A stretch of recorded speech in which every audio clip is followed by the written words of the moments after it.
Okay, good afternoon. मेरी आवाज clear है? Yes sir. ठीक है, आज हम लोग सबसे पहले नेक्स्ट चैप्टर चालू कर रहे हैं, लॉज ऑफ मोशन। ओके,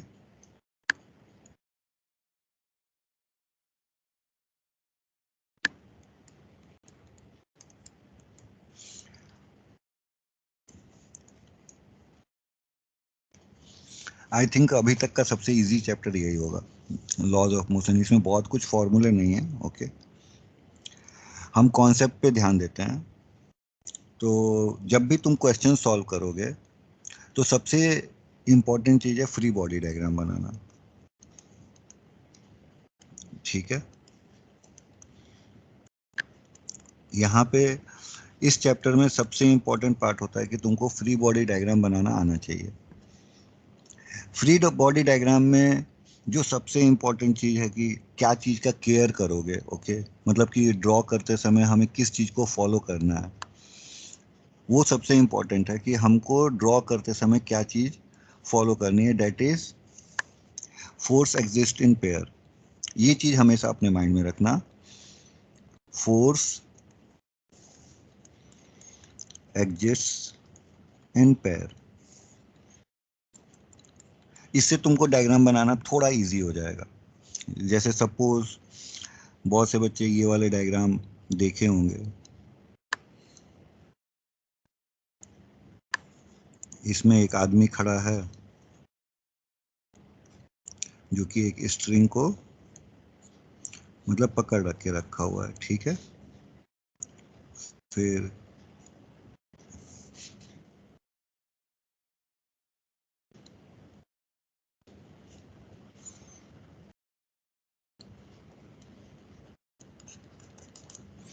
इस तरह का डायग्राम देखा है सबने ना? हेलो, ये डायग्राम देखा हो?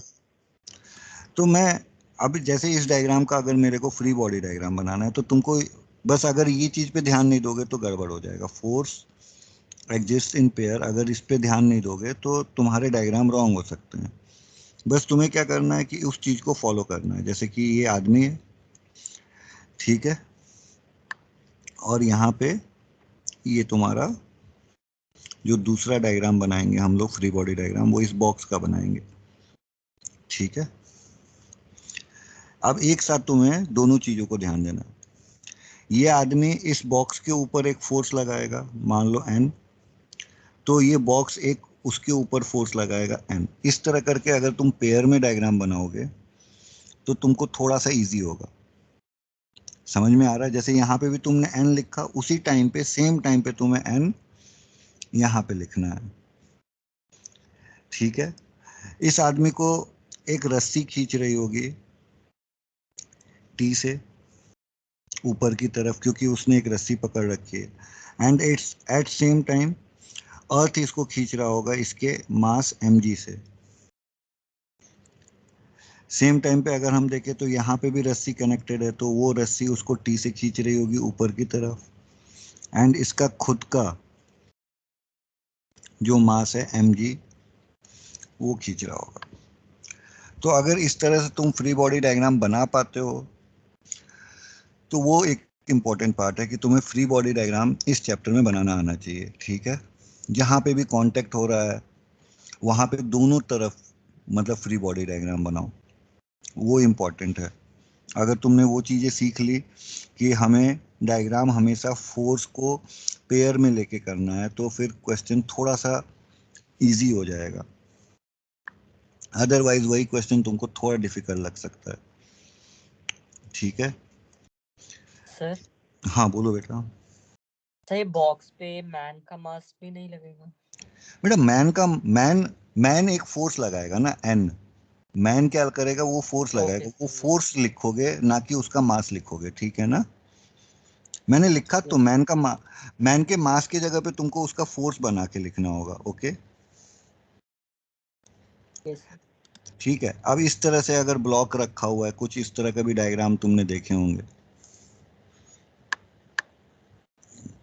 किसी बॉक्स में इस तरह से ब्लॉक मतलब हम लोग 2 स्फीयर रख देते हैं, बॉल रख देते हैं। तो यहाँ पे भी तुमको बस एक ही चीज़ ध्यान देनी है कि जब हम बनाएंगे डायग्राम तो यहाँ पे एक फोर्स, मान लो हमने R1 लिखा तो यहाँ पे हम लोग वही R1 लिखेंगे, R2 नहीं लिखोगे, ओके ना। तो वो पेयर में लगाना तुम्हें आना चाहिए, समझ में आ रहा है? अगर तुमने पेयर में नहीं लगाया ना चीजें तो फिर वो रॉन्ग हो जाएंगे। मेरी बातें समझ में आ रही है ना, कि चीजों को पेयर में रखना सीखो। अगर पेयर में रखना सीख लिया ना फिर चीजें बहुत इजी हो जाएंगी। अगर पेयर में नहीं रख पा रहे हो तो पूछो किस चीजों को पेयर में नहीं रखना है। जैसे स्ट्रिंग पे क्या फोर्स लग रहा है हमको उससे मतलब नहीं है। मतलब मैं स्ट्रिंग का फ्री बॉडी डायग्राम हम लोग नहीं बना रहे हैं। अगर स्ट्रिंग का बनाते तो स्ट्रिंग पे भी एक ऊपर की तरफ टी, सॉरी उल्टा बना दिया, स्ट्रिंग को ये बॉक्स नीचे की तरफ खींच रहा होगा, ये मैन नीचे की तरफ खींच रहा है। तो अब मैं स्ट्रिंग का फ्री बॉडी डायग्राम नहीं बना रहा हूं, समझ में आ रहा है? नहीं तो इस टेंशन का भी पेयर यहाँ पे दिख रहा है, देखो ये पेयर यहाँ पे है, सॉरी उल्टा बना दिया, इस टेंशन का पेयर यहाँ पे है, इस टेंशन का पेयर यहाँ पे है, समझ में आ रहा है? पर हर जगह पेयर होगा, वो तुम्हें सोचना पड़ेगा कि वो पेयर है कहाँ पे। ओके ठीक है, तो वो एक चीज पे ध्यान दे दोगे तो मैक्सिमम चीजें वहां से ही सॉर्ट आउट हो जाती हैं। तो ये चीज फ्री बॉडी डायग्राम तुम्हें हमेशा याद रखना, फोर्स एग्जिस्ट इन पेयर, ये चीज हमेशा माइंड में रखना। मैं कुछ कुछ बस मेन चीजें बता रहा हूँ, ठीक है। फोर्स, न्यूटन सेकेंड लॉ सबने पढ़ा होगा, तो force is directly proportional to dp upon dt होता है, ठीक है। यहाँ पे आ जाता है तुम्हारा मोमेंटम, मोमेंटम mv होता है, तो mv अपॉन dt। एंड उसके बाद अगर हम यहाँ पे लिखे तो force is directly proportional to, या यहाँ पे मैं इसको अलग से लिख देता हूँ, अलग से। यहाँ से हम 2 फॉर्मूला डिराइव कर सकते हैं, या 3 फॉर्मूला भी कह सकते हो, पर अभी फिलहाल 2 formula. Force is directly proportional to m dv by dt, या force is directly proportional to v dm by dt। Okay, अगर वेलोसिटी कांस्टेंट है उस केस में तुम ये वाला ऊपर ये वाला फॉर्मूला यूज करोगे, v dm by dt। अगर क्वेश्चन में दिया है कि वेलोसिटी कांस्टेंट है, अगर मास कांस्टेंट है तो इसको यूज करेंगे। थर्ड केस भी ले सकते हो चाहो तो, पर वो बहुत कम यूज होता है कि वेलोसिटी एंड मास दोनों वेरिएबल हो।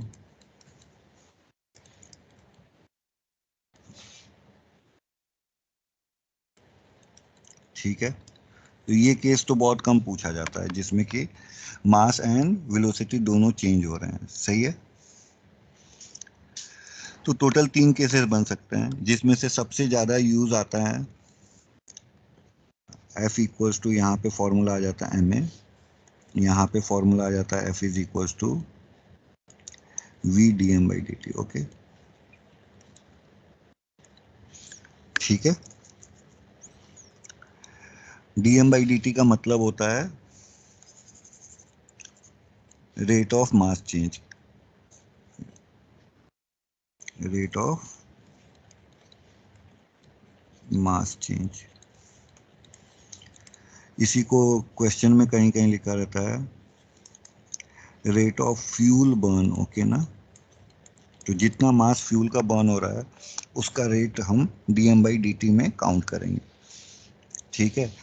ये क्वेश्चन जनरली रॉकेट वाले क्वेश्चन में यूज किया जाता है। ये formula generally rocket based question होगा, जिसमें रॉकेट की वेलोसिटी गिवन होगी एंड फ्यूल के बर्न का रेट गिवन होगा, ठीक है। जो मास इनटू एक्सीलरेशन है ये तो हर जगह यूज करते हैं, तो ये तो सबको पता ही होगा कि force is equal to mass into acceleration जब मास कांस्टेंट हो। जैसे कि कोई भी ऑब्जेक्ट, कार है, बस है, इनके मासेस चेंज नहीं होते हैं जब वो मूव करते हैं तो, ठीक है, तो आई थिंक ये बातें समझ में आ गई ना सबको। Yes sir. तो यहाँ पे तुमको दो फॉर्मूले मिले, एक मिला F equals to mass into acceleration, दूसरा फॉर्मूला मिला F equals to V dm by dt।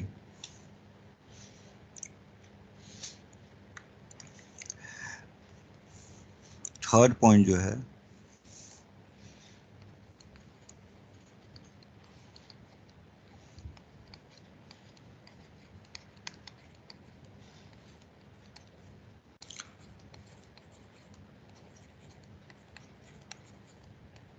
Conservation of momentum. Okay, तो ये तुमको याद ही होगा सबको, mu1 plus mu2 will be equals to mv1 plus mv2। ठीक है, तो मोमेंटम कंजर्व रहता है, ये चीजें हमें याद रखनी है। ठीक है, इसका बहुत अच्छे से यूज आएगा नेक्स्ट चैप्टर में, वर्क में, जब हम कंजर्वेशन ऑफ मोमेंटम को यूज करेंगे। कभी कभी थोड़ा बहुत यहाँ पे तुमको मशीन गन का फोर्स या कुछ कैलकुलेट करने के लिए आ गया, तो वहां पे तुम इस फॉर्मूले को यूज कर सकते हो। ठीक है, फोर्थ फॉर्मूला जो हो जाएगा डेट इज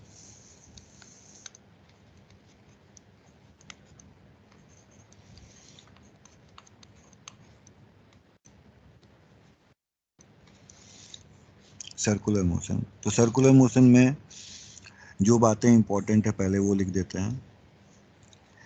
यहाँ पे जो हम चीजें कर रहे हैं वो यूनिफॉर्म सर्कुलर मोशन की बात कर रहे हैं। यूनिफॉर्म सर्कुलर मोशन का मतलब होता है कि स्पीड कांस्टेंट, स्पीड चेंज नहीं हो रही है।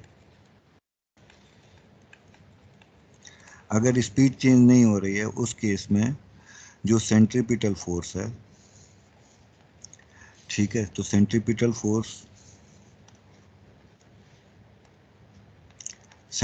फोर्स को हम लिख सकते हैं mv² बाई आर। तो ये तुमको याद रखना है कि सेंट्रीपिटल फोर्स की वैल्यू किसकी इक्वल होती है, mv² बाई आर। तुम ऐसा भी लिख सकते हो, क्लास 10th में पढ़ा होगा आर्क लेंथ। आर्क लेंथ क्या होता है, L is equal to, formula याद होगा, R into theta. Arc length का फॉर्मूला होता है, इसको डिफ्रेंशिएट करो तो इससे वेलोसिटी आ जाएगी, that will be equal to R into omega, and इसको डिफ्रेंशिएट करोगे तो तुमको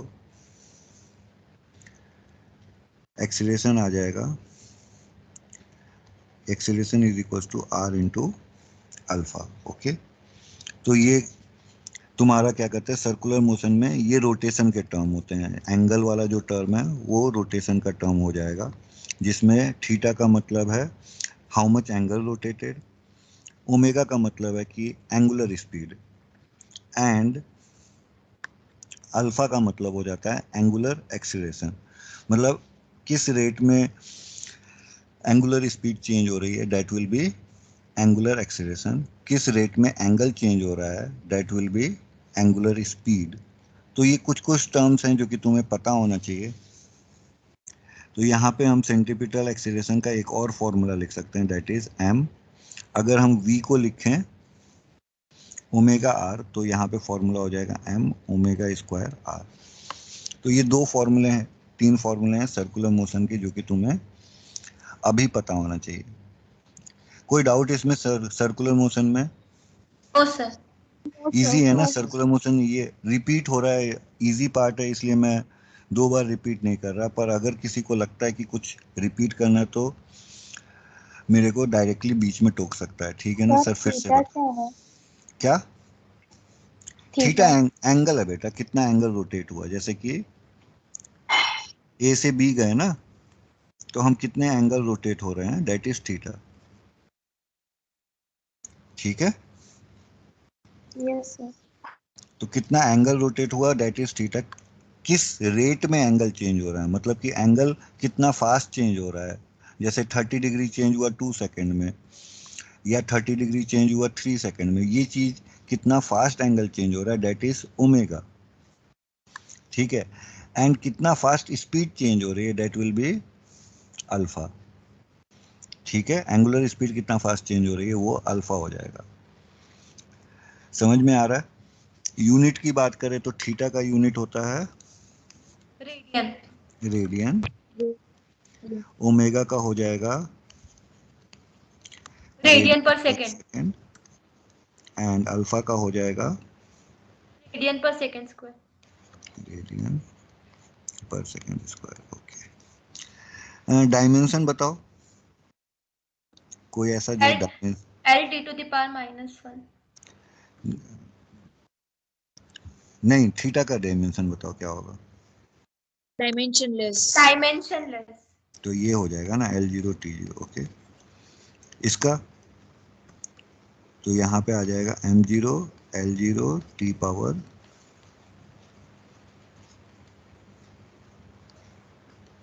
और इसका जो हो जाएगा, क्योंकि रेडियन का कोई डायमेंशन नहीं होता है तो हम लोग उसके डायमेंशन को नहीं देखेंगे, पर यूनिट में हमको ध्यान देना होगा रेडियन पर सेकेंड। ठीक है, तो ये सर्कुलर मोशन में हो गया।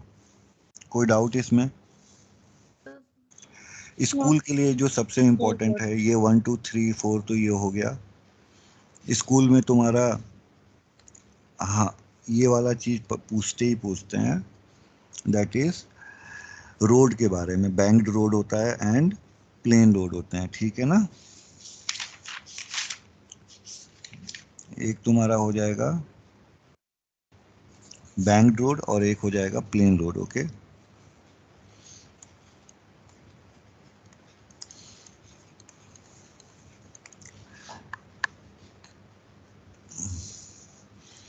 प्लेन, ये वाला स्पेलिंग अच्छा नहीं लगा। Okay, plain road. तो प्लेन रोड में क्या है कि कार बिल्कुल प्लेन रोड पे जा रही है, जैसे कि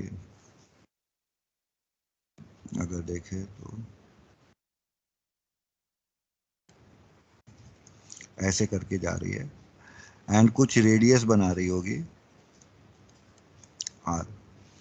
ठीक है, तो जब वो टर्न लेती है तो एक फोर्स लगेगा mv स्क्वायर बाई आर।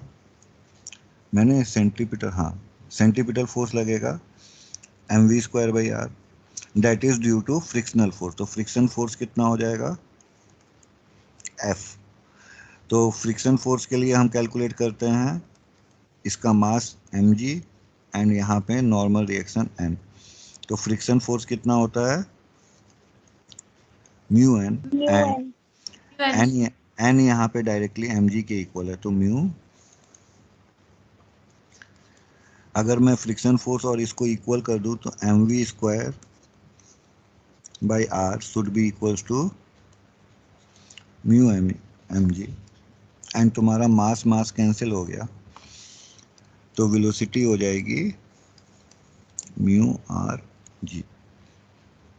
तो this is the maximum velocity जब कार स्लिप नहीं करेगी। अगर इससे ज़्यादा वेलोसिटी होगी तो कार स्लिप होगी। ठीक है ना, यस। मैक्सिमम वेलोसिटी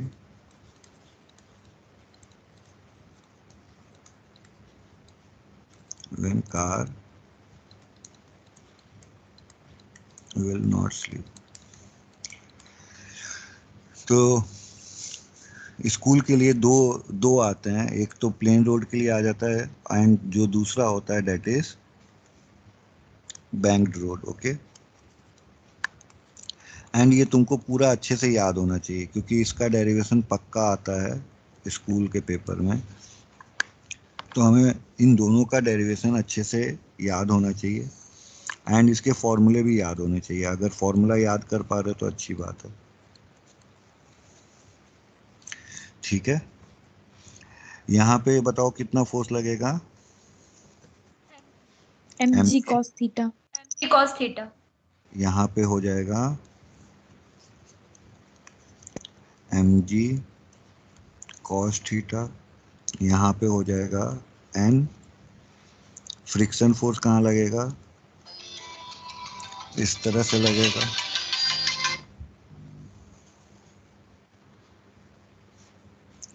ठीक है, सर और पीछे की साइड नहीं लगेगा? Yes.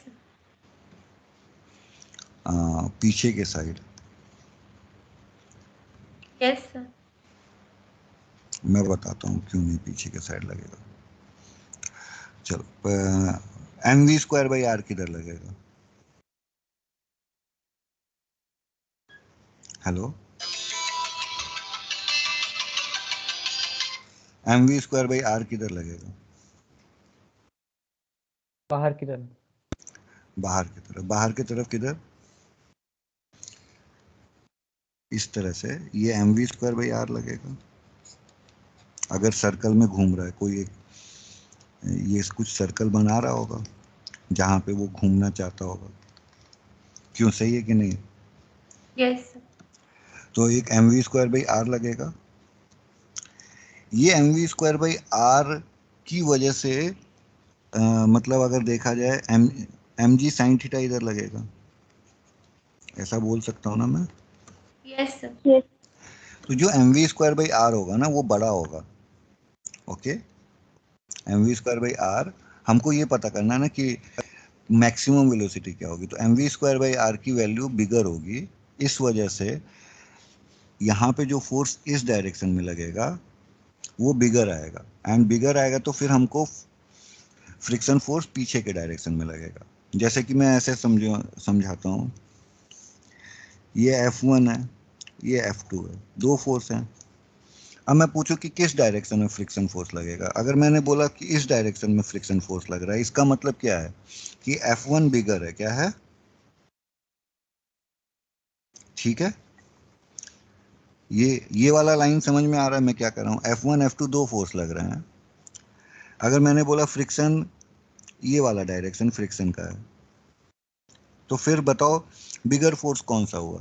तो F1 बड़ा हुआ ना, तभी तो वो बॉडी इधर जा रही है। Yes, sir. ठीक है, सेम वे में हमको ये पता होना चाहिए कि इसमें बिगर कौन होगा। तो इसमें बिगर जो होगा वो वेलोसिटी डिसाइड करेगी। समझ में आ रहा है? Yes, sir.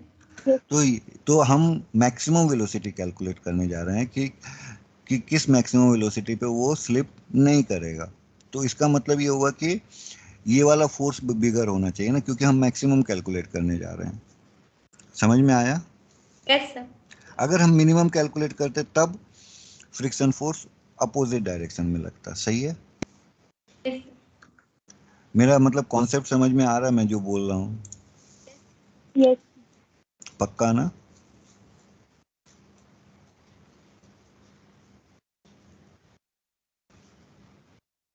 चलो अब कुछ कुछ और चीजें बना देते हैं। यहाँ पे एंगल बनाते हैं, ये थीटा एंगल होगा। ठीक है, एक लाइन यहाँ कर देते हैं। तो ये एंगल थीटा, ये वर्टिकल लाइन है। ये वाली लाइन हटा देता हूँ, ये सर्कुलर वाली। ओके, तो ये वर्टिकल लाइन हो गई। ठीक है, इसमें ये एंगल थीटा था। सही है? Yes, sir. तो उससे हमने यहाँ पे mg रखा था, यहाँ n, तो ये थीटा हुआ। तो ये एंगल 90 माइनस थीटा होगा। Yes, sir. तो ये एंगल थीटा हो जाएगा। तो मैं सिर्फ थीटा वाले को मार्क कर रहा हूँ, बाकी को नहीं मार्क करूंगा। 90 माइनस थीटा को लिखने की जरूरत नहीं है। फिर ऐसे ही ये एंगल थीटा होगा। कोई डाउट? No, sir. एंगल पे ध्यान देना क्योंकि वही मेन है, हमको एंगल करना है। अब इसके बाद बैलेंस कर देना है, क्योंकि हम चाहते नहीं है कि कोई स्लिपिंग हो, तो हम बैलेंस करेंगे। तो अगर बैलेंस करेंगे तो फर्स्ट मैं अपवर्ड एंड डाउनवर्ड को बैलेंस कर रहा हूँ। तो अपवर्ड में देखो कि कौन कौन सा फोर्स लगा। एन कॉस थीटा लगेगा। ठीक है, यहाँ एफ है, तो एफ का एक साइन थीटा भी जाएगा इस डायरेक्शन में, that will B F sine theta. F का इस डायरेक्शन में एक कॉस थीटा जाएगा एफ, और एन का इस डायरेक्शन में एक एन साइन थीटा जाएगा। तो मैंने सबको ब्रेक कर लिया, समझ में आ रहा है? एक्स और वाई एक्सिस पे मैंने सबको ब्रेक कर लिया। अब हम लोग वाई एक्सिस को बैलेंस करेंगे। तो वाई एक्सिस को बैलेंस करने के लिए N cos theta is equals to, मैं लिख सकता हूँ F sine theta plus M G. कोई डाउट इसमें? No sir. No sir. Next अगर मैं हॉरिजेंटल को बैलेंस करूं तो मैं ऐसा लिख सकता हूं M V square by R is equals to N sine theta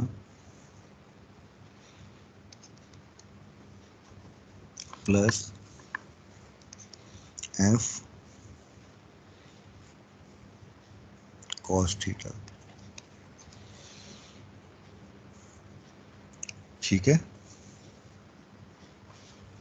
तो इसको अच्छे से अरेंज कर लें तो मैं ऐसा लिख सकता हूँ N cos theta minus F sine theta is equals to M ji,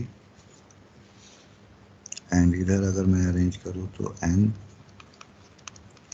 sign theta plus F cos theta is equals to m v square by r। ठीक है, इसमें बताओ क्या क्या चीजें अननोन है, मतलब हम वेलोसिटी। एक तो वेलोसिटी अननोन है, और कुछ भी अननोन होना चाहिए। फ्रिक्शन। फ्रिक्शन का म्यू, म्यू अननोन कह सकते हो। फ्रिक्शन का म्यू अननोन है, नहीं एन अननोन है ना, नॉर्मल रिएक्शन अननोन है ना। Hello, yes sir. Capital N नहीं पता ना, फ्रिक्शन तो पता ही है ना हमें, म्यू तो पता ही है, क्वेश्चन में गिवन होगा कि इस म्यू पे कितना मैक्सिमम वेलोसिटी होगी। तो अननोन क्या क्या है? एक वेलोसिटी है और दूसरा एन है। ठीक है, तो अब पहले तो फ्रिक्शन को भी हम लोग एन के टर्म में लिख लें तो ज़्यादा अच्छा है। तो एन कॉस थीटा माइनस, यहाँ पे क्या लिख सकते हैं बताओ, N mu N sine theta is equal to M G, और नेक्स्ट में लिख सकते हैं N sine theta plus N mu N cos theta.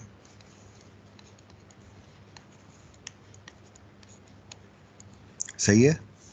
Yes sir.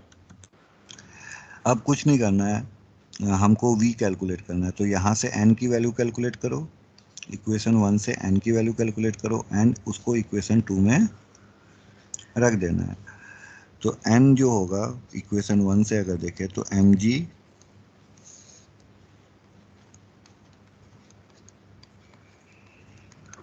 ऐसा लिख सकते। हाँ बोलो, हाँ बोलते जाओ, सही बोल। हेलो, बीच में किसी ने पूछा।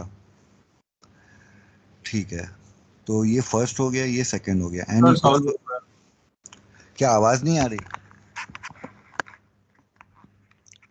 हेलो,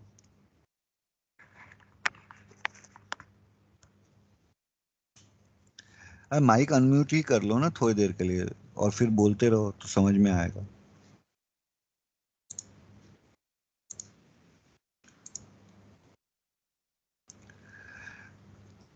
देखो मैंने क्या किया, यहाँ पे n कॉमन लिया, चलो जिस शायद समझ ही नहीं आया ऐसा कुछ बोला, n कॉमन लिया, okay, and 1 cos theta minus mu sine theta को नीचे भेज दिया तो हमको n की वैल्यू पता चल गई। ठीक है, अब सेकंड के जो सेकंड वाला है इसमें भी तुम n कॉमन ले लो तो sign theta plus mu cos theta दिखेगा, दैट विल बी। अब मैं क्या करूंगा कि इस इक्वेशन में यहाँ पे जो थर्ड आया है ना, इस थर्ड की वैल्यू पुट कर दूंगा। तो ये थर्ड की वैल्यू मैं यहाँ पुट कर रहा हूँ, मतलब कि तुम ऐसा समझो नीचे वाले में पुट कर रहे हैं, इसमें मैंने वैल्यू थर्ड की पुट करूंगा तो यहाँ आ जाएगा n के जगह पे mg और यहाँ पे आ जाएगा ऊपर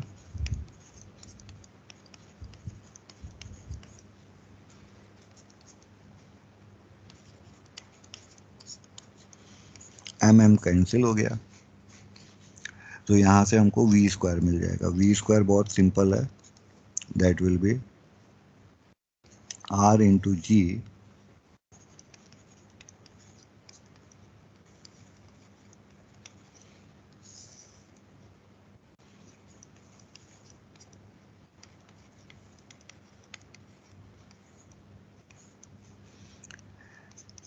इसमें cos थीटा कॉमन ले लो ऊपर नीचे, तो अगर cos थीटा कॉमन लेंगे तो वो कट जाएगा, तो यहाँ आ जाएगा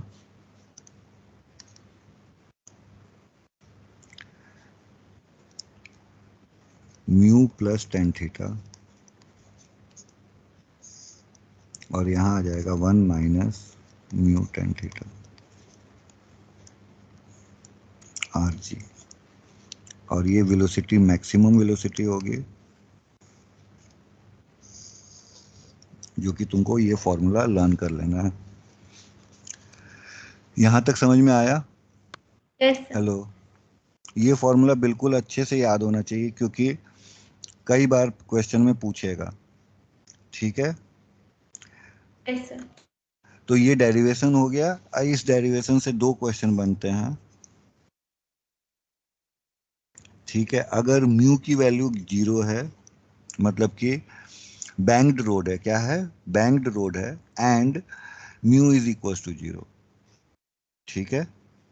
मतलब कि फ्रिक्शनलेस है, उस केस में मैक्सिमम वेलोसिटी क्या होनी चाहिए? एक तो पहला क्वेश्चन ये बना। दूसरा क्वेश्चन ये होगा कि अगर थीटा की वैल्यू 0 है, मतलब कि प्लेन वाला जो क्वेश्चन हो गया, प्लेन रोड, ओके? ये प्लेन रोड का हो गया, थीटा जब 0 होता है, तो ये दोनों फॉर्मूले यहीं से आ जाते हैं। तो V max will be equal to, अगर हम म्यू को 0 रख दें, ठीक है, तो आर जी नीचे का टर्म ये 0 हो जाएगा, यहाँ पे ये 0 हो गया, ये 0 हो गया, तो टेन थीटा बाई 1 बच जाएगा, तो यानी कि आर जी टेन थीटा। समझ में आ रहा है? Yes sir. तो एक तो ये फॉर्मूला हो जाता है जब बैंक्ड रोड पे फ्रिक्शन नहीं है, ओके? एंड दूसरा फॉर्मूला, अगर एंगल 0 है, मतलब कि बैंक्ड रोड है ही नहीं, तो उस टाइम पे हमको थीटा को 0 ले लेना है। तो अगर हम थीटा को 0 ले लेंगे तो हमारा ये दो टर्म 0 हो जाएंगे, ये वाला एंड ये वाला, तो बचेगा क्या? म्यू बाई 1, तो यहाँ पे आ जाएगा फॉर्मूला म्यू आर जी, ओके? ठीक है, तो ये चीज तुमको ध्यान देनी है। समझ में आ गया? Yes sir. तो ये दो फॉर्मूले होते हैं और इस पे स्कूल में हमेशा क्वेश्चन पूछे जाते हैं, ठीक है? सिंपल क्वेश्चन होते हैं, कोई डिफिकल्टी नहीं होगी तुम्हें क्वेश्चन सॉल्व करने के लिए। तो आई थिंक कि तुम लोग ये क्वेश्चन कर लोगे, पक्का? Yes sir. तो फोर्थ चैप्टर में, मतलब अगर देखा जाए तो स्कूल लेवल पे शायद इतनी सारी चीजें बुक में दी हैं, मैंने पूरा बुक तो देखा, एक एक पेज सर्कुलर मोशन है, बाकी फ्रिक्शन कौन सा बड़ा होता है, कौन सा छोटा होता है, रोलिंग फ्रिक्शन है। फ्रिक्शन तो पता है ना, स्टैटिक फ्रिक्शन पढ़ाना पड़ेगा क्या? स्टैटिक फ्रिक्शन क्या होता है एंड काइनेटिक फ्रिक्शन में डिफरेंस, वो ग्राफ बताना है। सर पता है। पता है सबको? Yes sir. ठीक है, चलो नेक्स्ट जो है ये हो गया ए बी कर ले, इसमें कौन सा नंबर था? ये 5 था, 6 कर लेते हैं।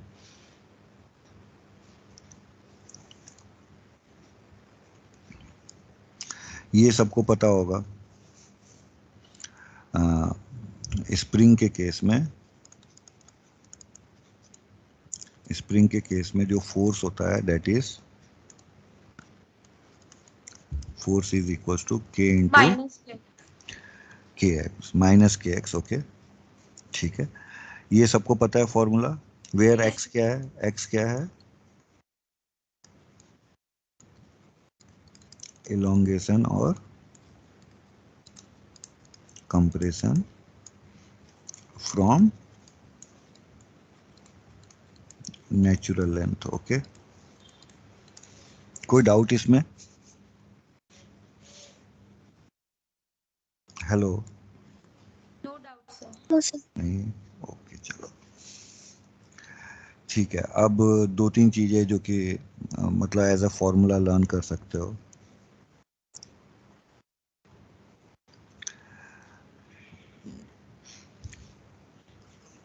क्वेश्चन में ऐसा दिया रहता है n बुलेट्स पर सेकंड, ऐसा दिया होता है n बुलेट्स पर सेकंड, एंड क्वेश्चन पूछा रहता है force exerted by gun, force exerted by gun. ठीक है, मतलब कितना फोर्स गन एक्सर्ट करता है हमारे ऊपर, जिसमें तुमको मास ऑफ बुलेट दिया होगा, m मास ऑफ बुलेट है and v velocity of bullet. ठीक है, तो यहाँ पे हम लोग इस क्वेश्चन को सॉल्व करने के लिए हम उल्टा क्वेश्चन सॉल्व करते हैं कि बुलेट पे कितना फोर्स लग रहा है। जितना फोर्स बुलेट पे लग रहा होगा उतना ही फोर्स बुलेट गन पे लगा रहा होगा। क्यों? सही है ना? Yes sir, yes. तो इसको हम ऐसे नहीं कि गन के, हमको तो गन के बारे में कुछ दिया ही नहीं है, ना तो गन की वेलोसिटी दी है, ना तो गन का मास दिया है। ठीक है, तो इस क्वेश्चन को हम ऐसा करते हैं कि बुलेट का फोर्स निकालते हैं एंड जो बुलेट का फोर्स होगा उसके अपोजिट डायरेक्शन में गन का फोर्स होगा। ठीक है, यस सर। समझ में आ रहा है सबको? तो Yes. यहाँ पे अगर देखें तो मैं फोर्स ऑफ गन लिख रहा हूँ, क्या लिख रहा हूँ, और यहाँ मॉड लगा देता हूँ। मॉड इसलिए लगा रहा हूँ क्योंकि मैं साइन को कंसिडर अभी नहीं करना चाहता। ठीक है, तो चेंज इन मोमेंटम कितना हुआ होगा गन में? बुलेट में चेंज इन मोमेंटम कितना होता है? m इंटू वी, क्योंकि पहले वो रेस्ट पे होती है, बाद में वो v वेलोसिटी से मूव करती है। तो पहले मोमेंटम जीरो था, बाद में उसका मोमेंटम हो गया m इंटू वी। ठीक है, और हमको पता है कि n बुलेट का टाइम 1 सेकेंड है। तो अगर मैं पूछूं कि 1 बुलेट का टाइम, तो अगर 1 बुलेट का टाइम अगर देखें तो वो 1/n हो जाएगा। तो यहाँ पे आंसर हो जाएगा n m v। तो बुलेट पे फोर्स इतना लगा तो वही फोर्स गन के फोर्स की इक्वल होगा। तो ये फॉर्मूला बहुत इंपॉर्टेंट है, बहुत बार पूछा जाता है। तो फोर्स ऑन बुलेट हम लिख सकते हैं एम एन वी। ओके, कोई डाउट है इसमें किसी को? No. No sir. ठीक है, बी है,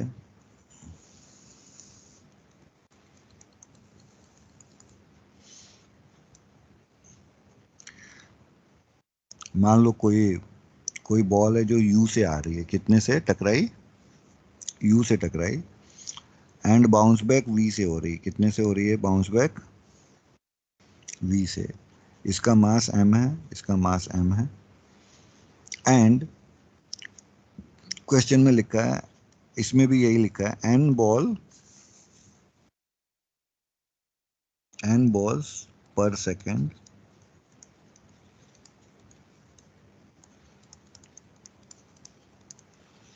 हिटिंग द वॉल। ओके, कितनी बॉल हिट कर रही है? n balls पर सेकेंड। सही है? Yes. तो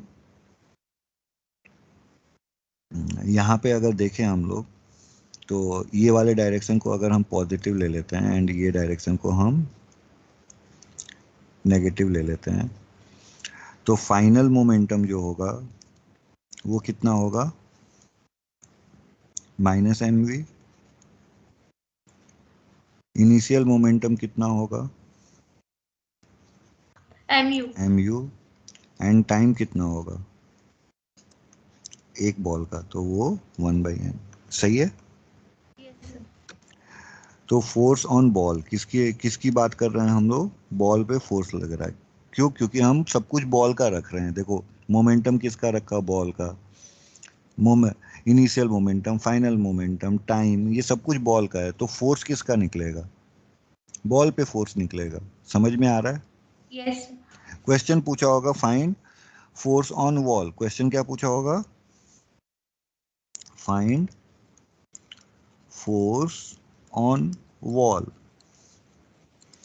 पर हम करेंगे क्या सॉल्व, हम फाइंड करेंगे फोर्स ऑन बॉल, हम बॉल पे फोर्स फाइंड करेंगे, ना कि वॉल का।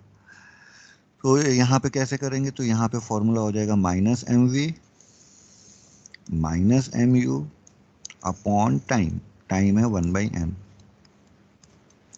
तो ये आंसर हो जाएगा माइनस एन एम, ब्रैकेट में आ जाएगा v प्लस यू। ओके, ठीक है। तो फोर्स Yes. ऑन वॉल की बात करें तो फोर्स ऑन वॉल क्या होगा, माइनस फोर्स ऑफ बॉल। मतलब अगर बॉल मान लो इस डायरेक्शन में फोर्स लगाए तो वॉल किस डायरेक्शन में लगाएगा, इस डायरेक्शन में लगाएगा, है कि नहीं है। तो Yes, जो sir. फोर्स ऑन वॉल होगा वो जो बॉल पे फोर्स लगा उसके अपोजिट डायरेक्शन में होगा, तो इसलिए मैं माइनस, तो यहाँ पे आ जाएगा plus M N V plus U. Okay, कोई डाउट इसमें किसी को। No, sir. No. And if u is equals to v, मतलब कि मतलब जो फाइनल वेलोसिटी है वो इनिशियल के सपोज इक्वल है, देन हमारा फॉर्मूला हो जाता है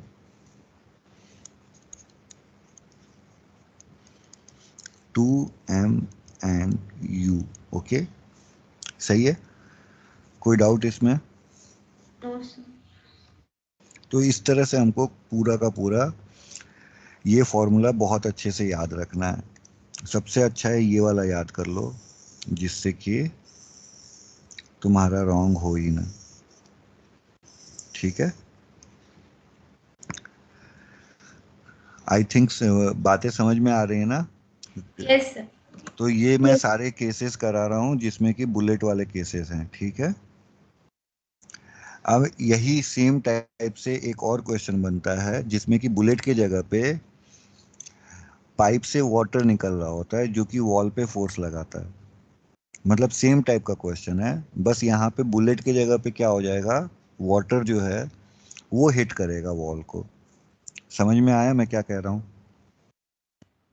सर, हाँ बोलो बेटा। सर वो गन वाला जो हम लोग ने किया उसमें जो फोर्स ऑन गन की जगह फोर्स ऑन बुलेट, अगर जो अभी हम लोग ने कैलकुलेट किया NMV, वो फोर्स ऑन बुलेट होगा ना। हाँ फोर्स ऑन, इसीलिए तो मैंने मॉड लगा दिया ना बेटा, कि उसका opposite direction force on gun होगा। ठीक है ना। यस देखो सर। जो गन पे फोर्स लगेगा वो माइनस आता है, याद है तुम्हें। गन पे फोर्स याद करो, जो यस। बुलेट आगे जा रही है तो गन पे फोर्स पीछे के, तो देखना है माइनस लग जाता। ठीक है ना। यस। इसीलिए मैंने वहां पे मॉड करके लिख दिया कि जो गन पे फोर्स होगा वो MNV होगा, बट हम कैलकुलेट बुलेट का कर रहे हैं। ओके, दोनों केस में हमने बुलेट का ही कैलकुलेट किया है, बाद में हम गन का कर रहे हैं। ओके, या वॉल का किया। ठीक है, सर। यस। हाँ बोलो। Sir, V equals to U का सिचुएशन वापस बता सकते हो। मतलब अगर बॉल हिट की जितने से उतने से ही बाउंस बैक कर गई सेम स्पीड से। ओके ना, ठीक है। Yes sir. तो उस केस में v प्लस यू करना था तो वो 2u हो जाएगा, मतलब v भी u के इक्वल है, तो यहाँ पे u रखोगे तो 2u आ जाएगा ना। इस जगह पे अगर u रख दोगे तो u plus you 2u। Sir तो वो MN2U नहीं होगा। हाँ तो mn2u या 2mnu, बात तो एक ही हुआ ना। हाँ हाँ। मतलब बस आगे पीछे लिख दिया ना बेटा। ओके, याद करने के लिए इजी हो जाएगा ना 2MNU। ओके ना, ठीक है, यस सर। बस और कुछ नहीं। चलो अब नेक्स्ट करें हम लोग क्वेश्चन जिसमें कि वाटर फोर्स लगा है। ओके,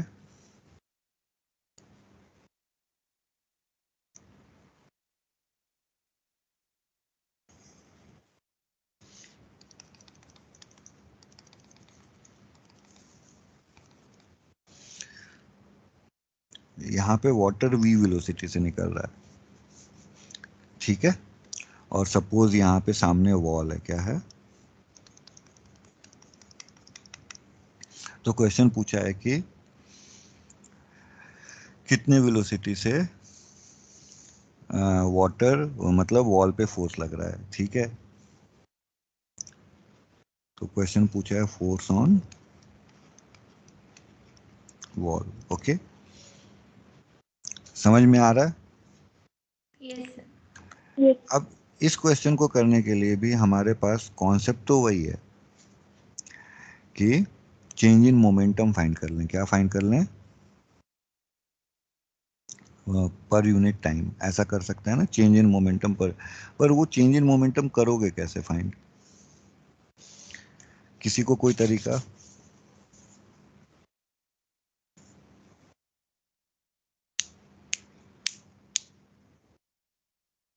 सर वाटर की डेंसिटी और वॉल्यूम गिवन है। नहीं, डेंसिटी वॉल्यूम हाँ मान लेते हैं कि ये गिवन है, ये एरिया गिवन है, cross section area, and density given है, डेंसिटी डी लिखा हुआ है। ओके, ठीक है, और कुछ नहीं गिवन है, बस इतना ही पता है, डेंसिटी पता है एंड एरिया पता है। सर मास को इन टर्म्स ऑफ डेंसिटी और वॉल्यूम के टर्म्स वॉल्यूम में में लिख दे। लिखेंगे तो कैसे लिख सकते हैं मास को?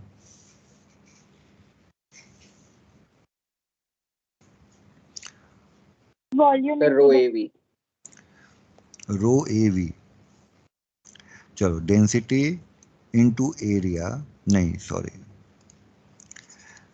जो मैं समझाता हूँ, ये एरिया इंटू वेलोसिटी, ये वेलोसिटी है। एरिया इंटू वेलोसिटी क्या होता है, कोई बता सकता है? एरिया इंटू वेलोसिटी क्या होता है?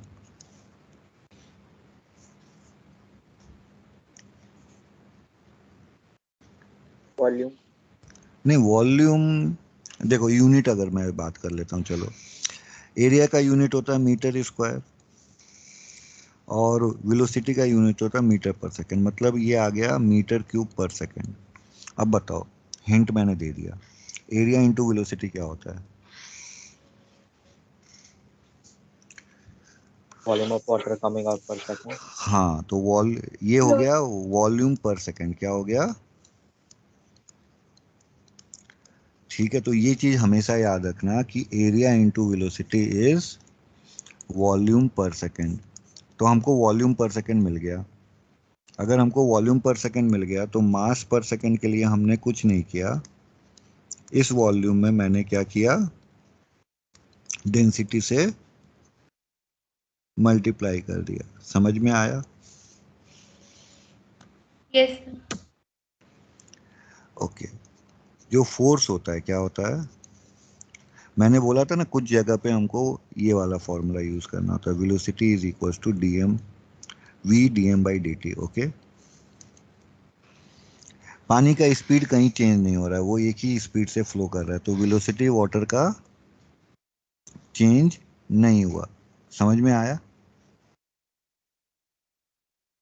तो यस। वेलोसिटी और डीएम बाई डी टी ही तो मास पर सेकंड है। दिस इज मास पर सेकंड का मतलब क्या हुआ? मास पर सेकंड का मीनिंग होता है डीएम बाई डी टी।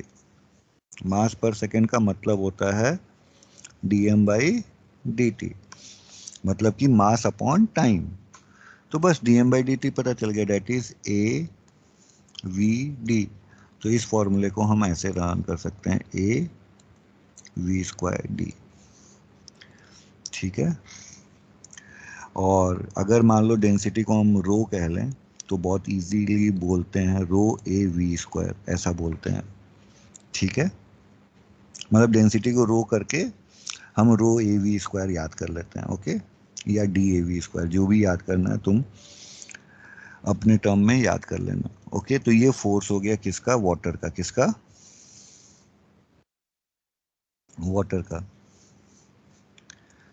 ठीक है, समझ में आ रहा कि नहीं आया? यस। अब हम बात करेंगे किसके बारे में? Force on wall. किसकी बात करेंगे?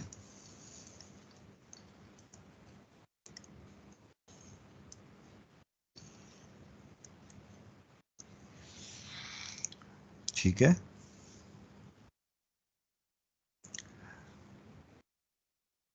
इसमें वाटर जो है, फर्स्ट केस लेंगे, water does not rebound. Okay, और सेकंड केस लेंगे, वाटर रीबाउंड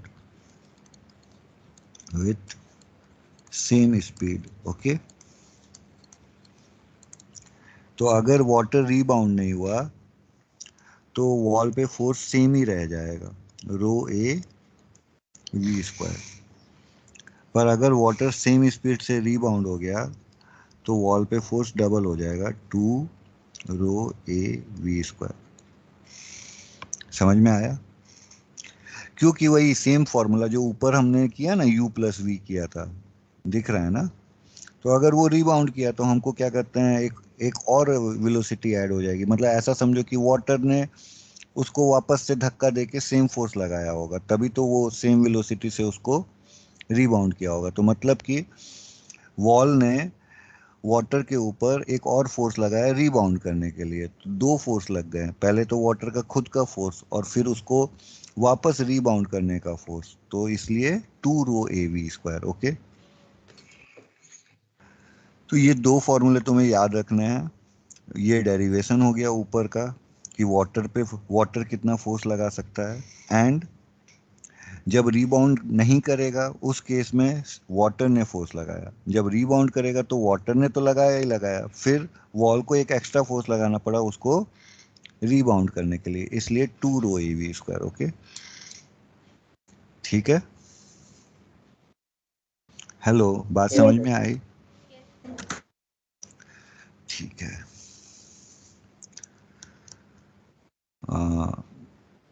अब और क्या क्या है?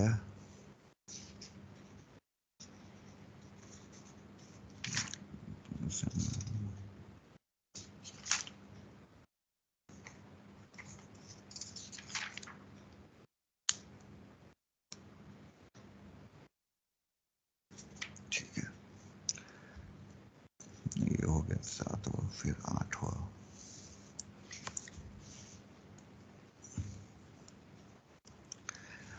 एर्थ पॉइंट जो है वो थोड़ा सा, मतलब क्या कहते हैं तुम लोग, ऑलवेज इसको यूज करना, एर्थ पॉइंट को, जब भी कोई ब्लॉक मूव कर रहा है या कुछ भी मूव कर रहा है।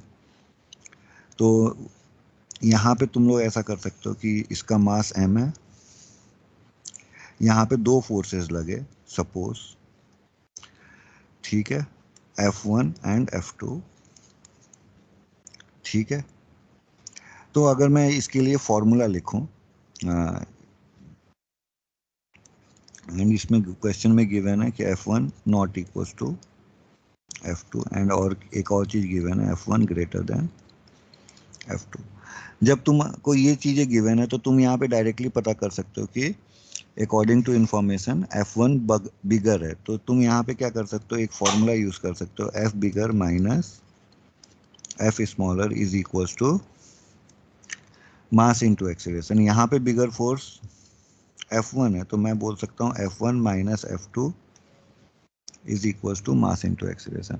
जो बिगर फोर्स होगा, acceleration will be in that direction.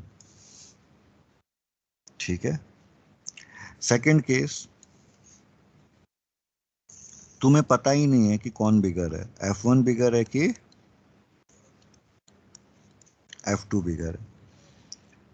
ठीक है, तो यहाँ पे क्या करना है, assume any one direction for acceleration, assume any direction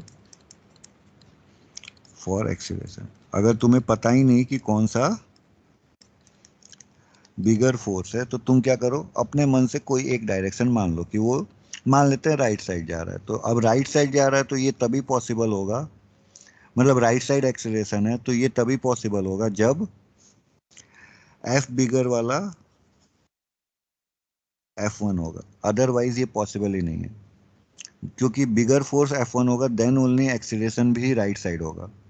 तो यहाँ पे हम अकॉर्डिंग टू आवर कन्वीनियंस की, मतलब मैंने मान लिया कि राइट साइड में एक्सीलरेशन है, उस केस में हम फॉर्मूला लिखेंगे F1 minus F2 is equal to mass into acceleration, और यही फॉर्मूला से पूरा चैप्टर हो जाता है, पता है।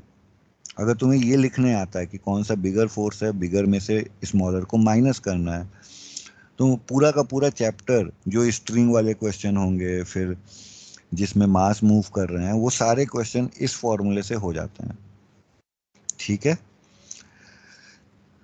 तो ये तुम्हारा पूरा चैप्टर का मतलब वो है, क्या कहते हैं, मेन थीम है। अब तुम इस चैप्टर के मेन थीम को अपने साथ रखा करो, ये वाला पार्ट मैं आज भेज दिया हूँ, वीडियो का लिंक तो मैंने आज भेज दिया है सारे, ओके ठीक है। एंड मैं पीडीएफ भी अभी मैंने कर ही लिया है, मतलब बना लिया है, तो मैं आज पीडीएफ भी भेज दूंगा, ठीक है ना। अब तक का जितना हुआ है तो वो मैं तुमको सारे पीडीएफ भेज देंगे। अब कुछ क्वेश्चन प्रैक्टिस कर ले क्या। Hello, yes sir. Yes. चलो क्वेश्चन नंबर 1, पहले सबसे सिंपल क्वेश्चन करते हैं।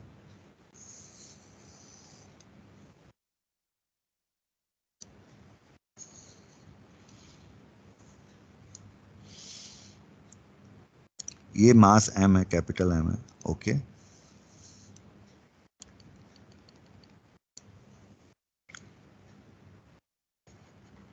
ये लेंथ x है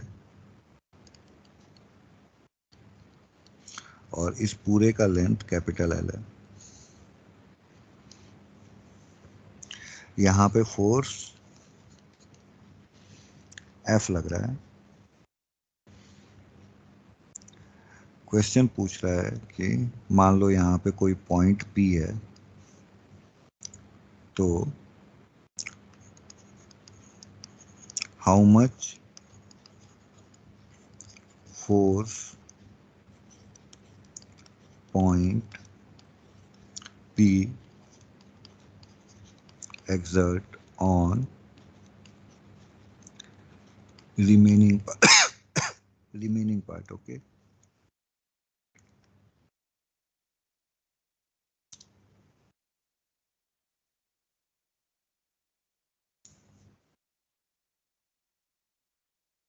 चलो ट्राई करो सब लोग।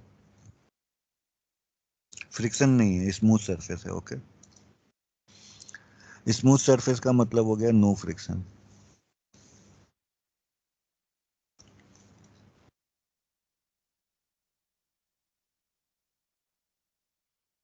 सर एम हाफ ब्लॉक का मास दिया है कि फुल ब्लॉक का?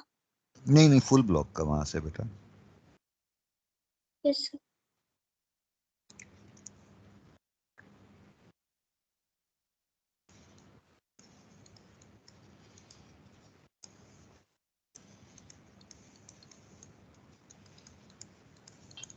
सर F माइनस mx पर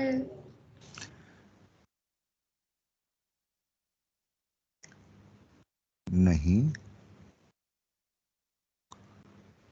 एम ब्रैकेट में एल माइनस एक्स बार है। और ए क्या है, वेरिएबल में ठीक है। एम होल मास का, M is the mass of whole block है, याद रखना। तो 1 minus X F by L. ठीक है, मेरे को खुद आंसर नहीं पता है, मेरे को सॉल्व करना पड़ेगा।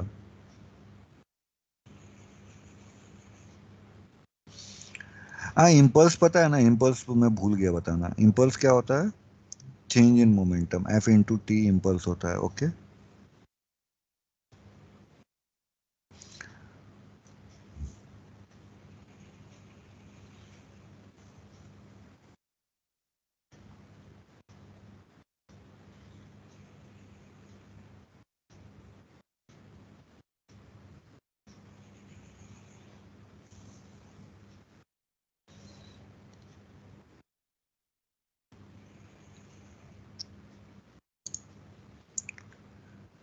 और किसी का आंसर आया?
किसी का नहीं आया?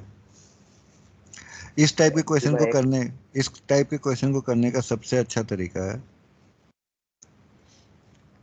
इसको दो अलग अलग ब्लॉक मान लो, ठीक है? तब क्वेश्चन होगा। और यहाँ का टेंशन कैलकुलेट कर लो। समझ में आ रहा है? Yes, sir. ठीक है। अगर मैं लेंथ एल का मास कितना है? लेंथ एल का मास एम है ना? Capital M. Yes, sir. तो एल एक्स लेंथ का मास कितना होगा? By L into X. M M by by, Lx. और एल माइनस एक्स लेंथ का मास कितना होगा?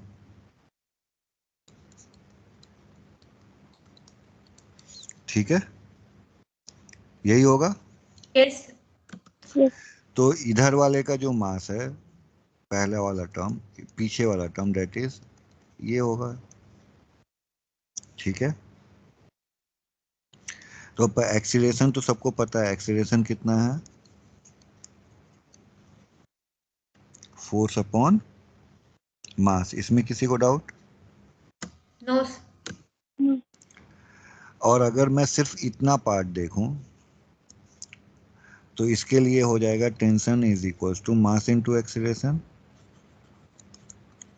और यहाँ पे जो एम डैश है वो हो जाएगा M by L bracket L minus x,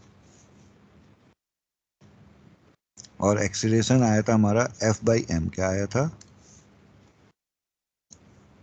तो एक्सीलरेशन के जगह पे लिख दो एफ बाई, तो यहाँ पे आंसर आ जाएगा F L minus x upon L, ठीक है?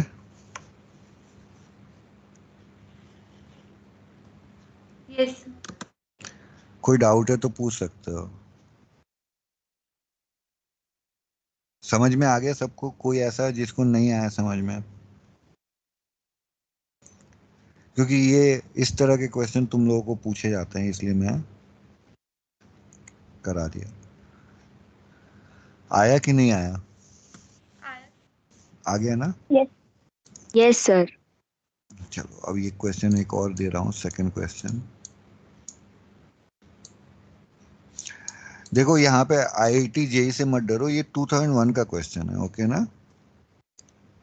ठीक है, तो अब ये आईआईटी का क्वेश्चन नहीं रहा, अब ये हो गया क्वेश्चन बोर्ड लेवल का, 2001 में आया था, तो अब इससे डरने की जरूरत नहीं है।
आंसर बताओ।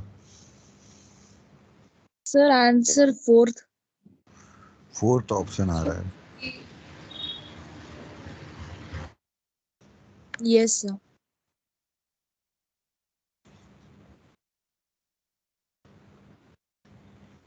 हम्म,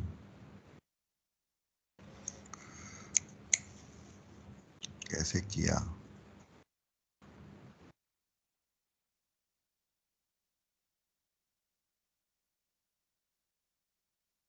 ठीक है, सही है। देखो बहुत से सिंपल सा है। यहाँ पे पुली पे फोर्सेस निकाल देते हैं। तो यहाँ पे mg फोर्स लग रहा होगा कितना? हेलो। Yes. यस ठीक है। और यहाँ पे पुली का भी मास दे रखा है, तो इस पुली का मास भी यहाँ पे लग रहा होगा स्मॉल mg, है कि नहीं है? Yes, sir. तो अब दो फोर्सेस हो गए। वाई एक्सिस का जो फोर्स है वो हो जाएगा m प्लस mg, और जो एक्स एक्सिस का फोर्स है वो हो जाएगा कैपिटल mg। ओके, बस नेट फोर्स पता करना था, तो एफ नेट हो जाएगा एफ एक्स स्क्वायर प्लस,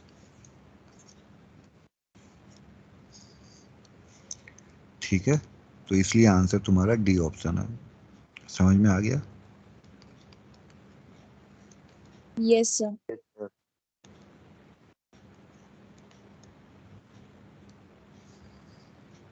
और जी बाहर हो जाएगा। सही है। Yes, sir. तो कोई ऐसा जिसको नहीं समझ में आया सेकंड क्वेश्चन? सेकंड क्वेश्चन आ गया ना समझ में? इजी है। Yes, sir. Yes sir. हाँ बोलो। सर जो ये क्वेश्चन में स्टेटमेंट दी है, the force on the pulley by the clamp is given by, मतलब ये जो क्लैंप जिससे वो लटका हुआ है उससे पूछ रहा है ना? हाँ, उस क्लैंप पे पूछ रहा है कि वो क्लैंप जो है ना जिस पे लटका हुआ है, मतलब इस पॉइंट पे फोर्स पूछ रहा है। ओके ना? Yes sir. तो इनडायरेक्टली तुम ऐसा समझ सकते हो कि पुली पे जितना फोर्स लग रहा होगा ना उतना ही क्लैंप पे लगाएगा पुली। तो जो पुली का नेट फोर्स है, मैंने क्या किया, पुली का नेट फोर्स कैलकुलेट कर लिया, वही क्लैंप पे लग रहा होगा। समझ में आया? Yes sir. ठीक है।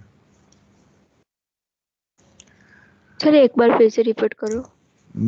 मैं जैसे मान लो कि मैंने तुमको धक्का दिया और तुम किसी और के साथ अटैच हो, तो जितना जितना फोर्स मैं तुमको धक्का दिया उतने ही फोर्स से तुम दूसरे को धक्का दोगे। समझ में आ रहा है? सेम वे में मैंने क्या किया कि पुली पे पुली पे मैंने फोर्स कैलकुलेट कर लिया, और जितना फोर्स पुली पे लग रहा होगा ना वही पुली उतना क्लैंप पे लगाएगा। ओके? Yes sir. क्योंकि क्लैंप उसके साथ अटैच है। तो मैं उस लॉजिक से क्वेश्चन सॉल्व कर दिया। चलो next question.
Sir, option B. Option B So 9:7. 9 Sir, B. चलो ट्राई कर लेते हैं. Sir B. B.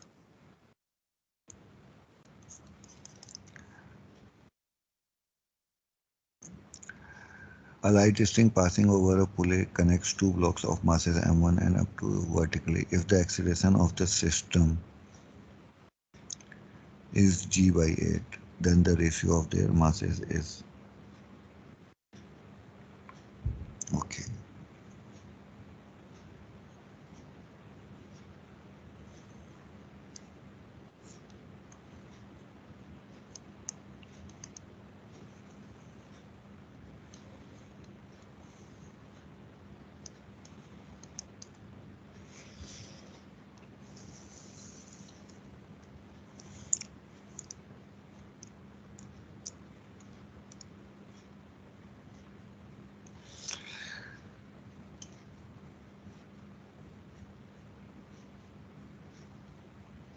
हाँ बताओ कैसे किया. सर हम अज्यूम कर सकते हैं कि m1 की तरफ नीचे जा रहा है तो ये तो m1 g minus t is equal to m1 a और a की जगह g by 8. ओके चलो ये मान लेते हैं कि ये नीचे की तरफ जा रहा है. एक्सीलरेशन g by 8 से ऐसा. हाँ. तो m2 जा रहा होगा एक्सीलरेशन g by 8 से ऊपर की तरफ. बस तुमको यही समझना था. ये अगर फर्स्ट पॉइंट समझ में आ गया तो फिर तुम लोग क्वेश्चन कर पाओगे. अब इसके बाद तो कुछ नहीं करना है. यहाँ पे टेंशन लग गया है, यहाँ पे m1g, यहाँ पे भी टेंशन लग जाएगा और यहाँ पे m2g. अगर फर्स्ट केस के लिए बात करें तो हमने माना m1g बिगर है तो m1g minus t will be equals to m1g by 8. Okay तो यहाँ पे अगर हम टेंशन को लिखे तो टेंशन को हम लिख सकते हैं 7m1g by 8. सही लिखा ना मैंने, मन में किया पर सही होना चाहिए. ठीक है सही है. हेलो. Yes. नेक्स्ट केस में अगर हम देखें तो टेंशन की वैल्यू m2 मतलब t माइनस m2g लिखेंगे तो यहाँ पे t minus m2g is equal to m2 g by 8. तो मैं यहाँ लिख सकता हूँ t is equal to 9 m2g by 8. Okay अब डिवाइड कर दो ये फर्स्ट और सेकंड को. तो फर्स्ट और सेकंड को डिवाइड करेंगे तो m1 अपॉन m2 ये 1 आएगा. फर्स्ट में 7 आ जाएगा यहाँ पे और यहाँ पे 9 आ जाएगा. तो m1 अपॉन m2 9 अपॉन 7 हो जाएंगे. ठीक है तो तुम्हारा आंसर 9 अपॉन 7 हो जाएगा. कोई डाउट इसमें? No. किसी का 7 अपॉन 9 भी आया क्या? अगर मान लो m2 को नीचे लेते तो Yes, sir. 7 to 9 आ रहा है. Yes. हाँ तो मैं वही कह रहा हूँ. तो देखो यहाँ पे जो ऑप्शंस गिवन है उसमें ऐसा कुछ लिखा नहीं है इसीलिए 7 अपॉन 9 ऑप्शन में नहीं गिवन है. समझ में आ रहा है? Yes sir. तो इसका मतलब है कि रेशियो पूछा है वो 9:7 भी हो सकता है 7:9 भी हो सकता है क्योंकि इसमें कुछ बताया नहीं है क्वेश्चन में कि कौन सा बिगर मास है. ठीक है यस सर. तो दोनों में से जो भी आए तुमको टिक जो ऑप्शन में गिवन है उसके अकॉर्डिंग हमको कर देना है. सही है. Yes sir. चलो नेक्स्ट क्वेश्चन करते हैं.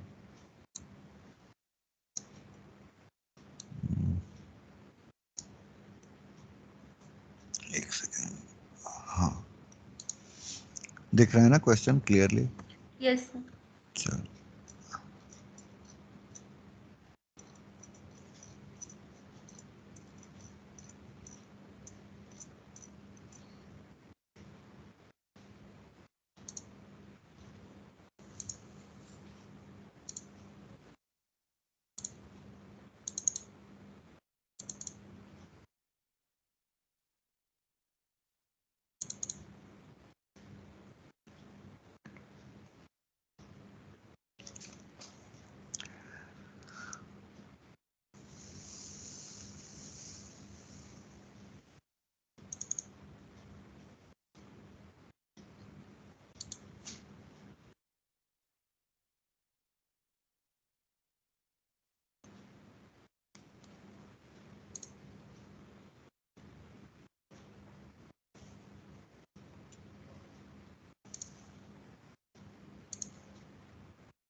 ये क्वेश्चन समझ में आया कैसे करना है?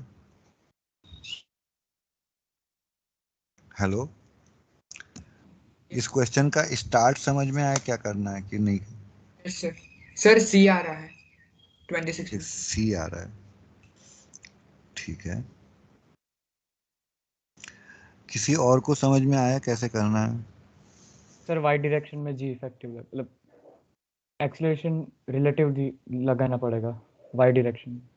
रिलेटिव एक्सीलरेशन मतलब क्यूब ऊपर भी जा रहा है मतलब वाई में, तो मतलब उसको हम नॉन इनर्शियल फ्रेम से देखेंगे, मतलब वो नॉन इनर्शियल फ्रेम है तो हमको मतलब ऑब्जर्वर अंदर बैठना मतलब अंदर से देखना पड़ेगा, तो एक्सीलरेशन उल्टा करके लगाना पड़ेगा। ओके, ठीक है। सूडो फोर्स के बारे में सुना है सबने? Yes Yes. जैसे कि अगर मान लो ये बस है, मैं तुम लोगों से सिंपल क्वेश्चन पहले पूछ लेता हूँ। ये बस है, यहाँ पे मैं बैठा हूँ, यहाँ पे एक बॉल रखी है, ठीक है। बॉल का मास मान लो 2 kg है और बस जा रही है 2 मीटर पर सेकेंड स्क्वायर से। कितने से? मैं पूछूं कि इस वॉल पे, ये वाली जो वॉल दिख रही है, इस वॉल पे कितना फोर्स लगाएगा? हेलो, यहाँ पे दिख रहा है सबको? तो ये बॉल उस वॉल पर कितना फोर्स लगाएगी? अगर मैं पूछूं तो कैसे करोगे इस क्वेश्चन को? यहाँ पे जो डायग्राम बनाया उसको, तो इसको हम लोग सूडो फोर्स से बड़ा इजीली कर सकते हैं। ये बॉल जो है वो m इंटू ए पीछे के डायरेक्शन में फोर्स लगाएगी and that will be equals to 2 into 2, that will be 4 newton. समझ में आया?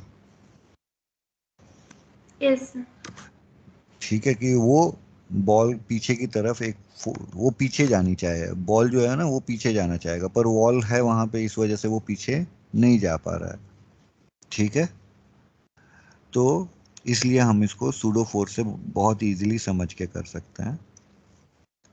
तो यहाँ पे ये बॉल जो है वो पीछे भी जाना चाहता है एंड ये बॉल जो है वो इधर भी जाना चाहता है। तो यहाँ पे वेलोसिटी की इक्वेशन दी है, इसका एक्सीलरेशन की इक्वेशन अगर लिखें तो हमको डिफरेंशिएट करना पड़ेगा। तो डिफरेंशिएट करेंगे तो क्या आ जाएगा? 5i plus 2j। ओके,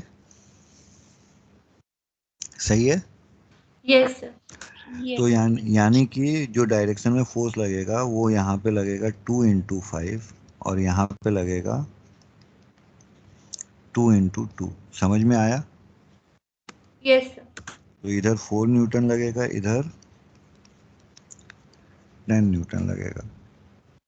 तो what is the total force? तो टोटल फोर्स क्या होता है? तो टोटल फोर्स जो होगा that force will be equals to Fx square plus Fy square. Okay, तो अगर हम वैसा करें तो 10 स्क्वायर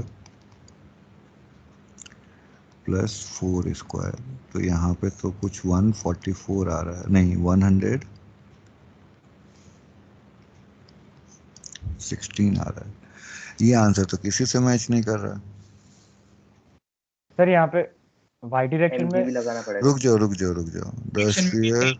जी होगा ना। भी होगा ना। ओके, एक second. All surfaces are smooth, mg किधर लेना है वो भी तो सोचना पड़ेगा। यहाँ पे g दे रखा है। A solid sphere mass 2 kg is resting inside a cube as shown in figure. The cube is moving with velocity. Now all surfaces are smooth. The sphere is at rest. What is the total force? Sphere जो है वो भी नीचे mg act कराएगा ना, उसका मास 2 into 10, तो वो भी ऐड करना पड़ेगा।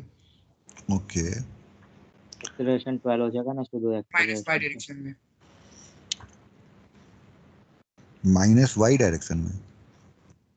यस सर, नीचे की तरफ होगा ना mg, मतलब 4 न्यूटन जहाँ पे लग रहा है हाँ, वहाँ ओके, फाइनल। तो उससे भी आंसर मैच करेगा। यस सर, हाँ सर, 6 वही आ रहा है, 76 आ रहा है। 76। यहाँ पे और अगर मान लो फोर्स लगा दिए कितना mg कितना हो जाएगा? 20 न्यूटन। 20। तो अगर मैं 24 कर दूं तो 24 का स्क्वायर कितना हो जाएगा? 576. 556 प्लस 576 Sir, 576. 26. ओके ठीक है 576 प्लस 100 कितना हो जाएगा? 676।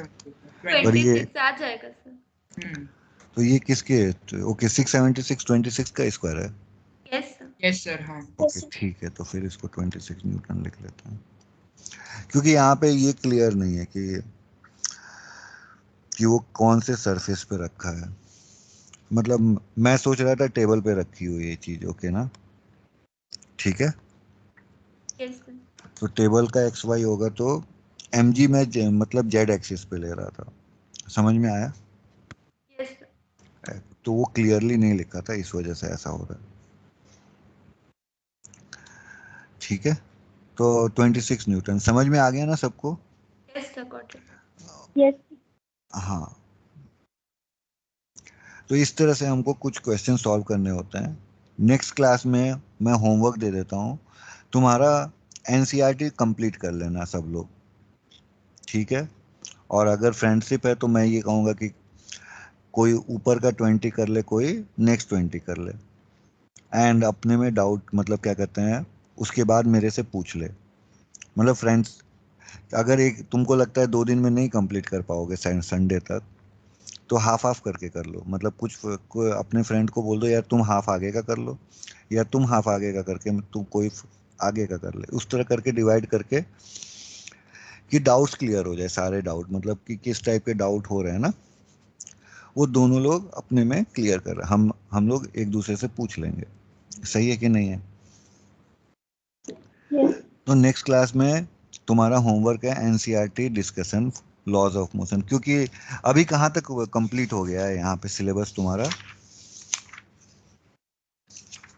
रोटेशन तो कंप्लीट हो गया होगा, सर, क्यों? ग्रेविटेशन तक कंप्लीट. ग्रेविटेशन ग्रेविट हाँ तो रोटेशन हो गया होगा, फिर उसके बाद ग्रेविटेशन आएगा, फिर फ्लूइड आएगा। ओके ना? चल रहा है। तो हमें स्कूल लेवल पे भी तो वहां तक पहुंचना है ना। तो ये तभी पॉसिबल है जब एवरी वीक हम कोशिश करें कि ये 3 क्लासेस, मैक्सिमम 3 क्लासेस में एक एक चैप्टर कंप्लीट होते जाए। ओके ठीक है। तो नेक्स्ट क्लास में प्लीज सब लोग क्या करते हैं एनसीईआरटी कंप्लीट कर लेना। जो भी डाउट आ रहे हैं हम लोग नेक्स्ट क्लास में डिस्कस कर लेंगे, क्योंकि मेरे को नहीं लगता लास्ट क्लास में किसी ने अच्छे से प्लेन ऑफ मोशन के एनसीईआरटी किया था, क्योंकि 2 ही क्वेश्चन डाउट में पूछे थे एनसीईआरटी से। ठीक है, तो इसलिए मैं कहूँगा कि एनसीईआरटी कर लो, अपने दोस्तों में डिवाइड कर लो। अगर नहीं हो, एक बच्चा नहीं कर सकता कंप्लीट सब कुछ, तो अपने दोस्तों में डिवाइड करके कंप्लीट जरूर करना। ओके ठीक है, यस सर. चलो बाय एवरीवन, नेक्स्ट क्लास में फिर से मिलते हैं संडे को। ठीक है, bye sir. Bye bye. Sir. Thank मैं यू अब सर. अभी बाय. सेंड कर देता हूँ। बाय।